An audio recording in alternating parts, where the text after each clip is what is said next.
Hello everybody, and welcome back to the Football Observer. My name is Bruce, and today we'll be previewing the finals of the European Championship. I wasn't able to film this back at my place because there was construction happening outside and it was very noisy, so I'm at a different location filming outside, so forgive me. I think a good place to start would be to preview how each team will look to line up in the final. First, we have Italy, who I think will play in a 4-3-3 formation. Now, I think the mantra here is to don't change what's not broken. Italy played with a 4-3-3 throughout the whole tournament, regardless of whichever formation their opponent play with. In attack, I think they'll keep Insigne, Immobile, and Chiesa up front. Their talents can hurt you in many ways. They can counter with pace and directness, and the pace and directness in their counterattack tends to stretch the opponents, leaving space in the midfield. And once those space opens up, that's when the midfielders of Italy can start to build up and create those intricate passing at the edge of the box. Now the question is, can Italy break down the stingy England defense? A defense that has yet to give up a goal in open play.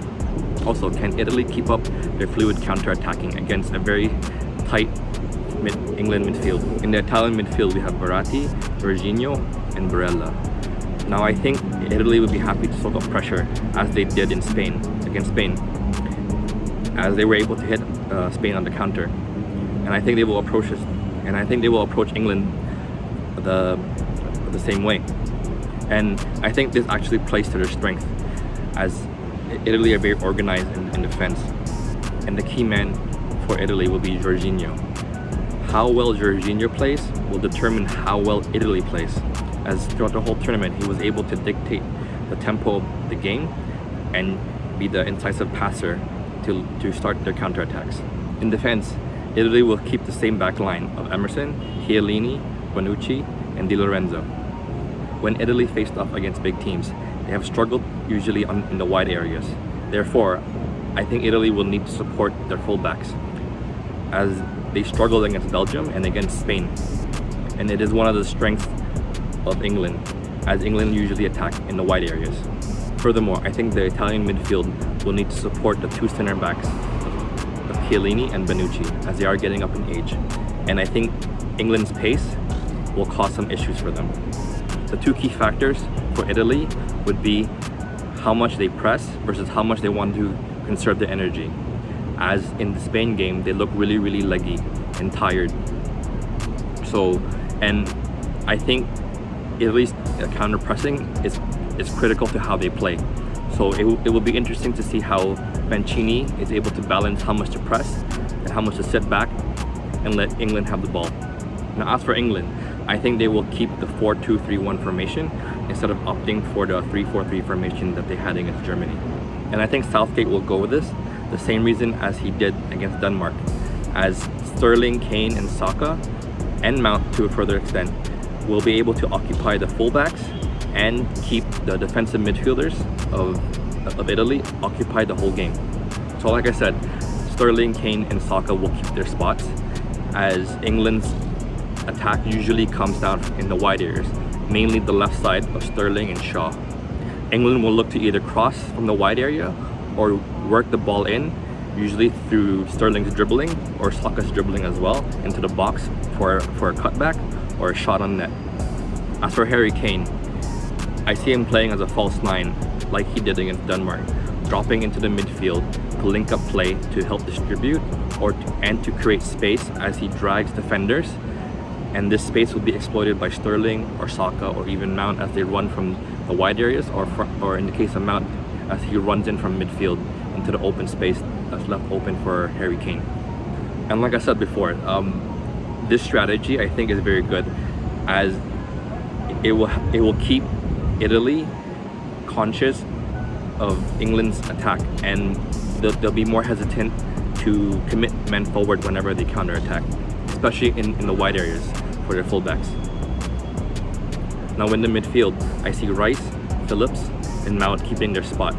This midfield is very dynamic, very physical, and very functional. And I think this suits to England as they try to contain a more technically savvy midfield in Italy. And this functional midfield will be crucial to how England stop Italy's counterattack. Now I've been hearing on the internet how people want Henderson to start since he has that leadership and that big game experience. However, I think it'll be key for Henderson to come later in the game, usually around the 60-minute or 80-minute, depending on the game state, as he is very versatile. He can either sit back, defend, or he can be more progressive, be more dynamic in attack, with long balls, forward balls, or running in behind on the right side. And it is precisely Henderson's versatility and leadership why I think it's better for him to come in later in the game, to close out games, or to change the game depending on if England are losing or draw, or they're protecting a lead. In defense, they have Shaw, Stones, Maguire, and Walker. Now this defense has only given up one goal throughout the whole tournament, and that goal only came from a free kick. In the past, I said Walker was the weaker link in the whole defense, but against Denmark, I think he really showed me up. His recovery pace, I think, is crucial to how England play in defense. One of the questions that the England defense will have to answer will be how they defend against Italy's quick counters and how they defend against Italy's intricate passing around the edge of the box. Now for me, one of the things that England need to figure out is how to deal with Italy's pressing game. That functional midfield, while it's good in nullifying Italy's counter-attacking game, how are they going to deal with Italy's pressing? As yes, they're functional, but they're not as press resistant as Italy's midfield are. And Italy will look to press. Now we saw this pressing against Belgium, and it led to their first goal. So England will have to keep this in mind. Now I think the key for England will be to play it short in the back and try to lure Italy into pressing them, and then playing it long in behind the back line of Italy, as Sterling and Saka have the pace to run in behind Chiellini and Bonucci.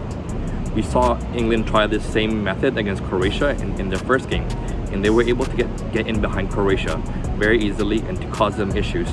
As for a prediction, I think since it's a final, it'll be a very tight and cagey affair, with both sides not willing to commit too much men forward in attack, so as to leave spaces and gaps in defense in the midfield.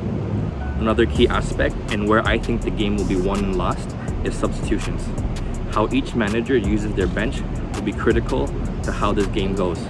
Both teams have exceptional depth on their bench, but I think England will just edge this out, since I think England have so much options on their bench on how to change the game or how to manage a certain game state. Plus I also think that England are just peaking in form at the right time, while Italy are starting to get tired. But you know what? What do I know?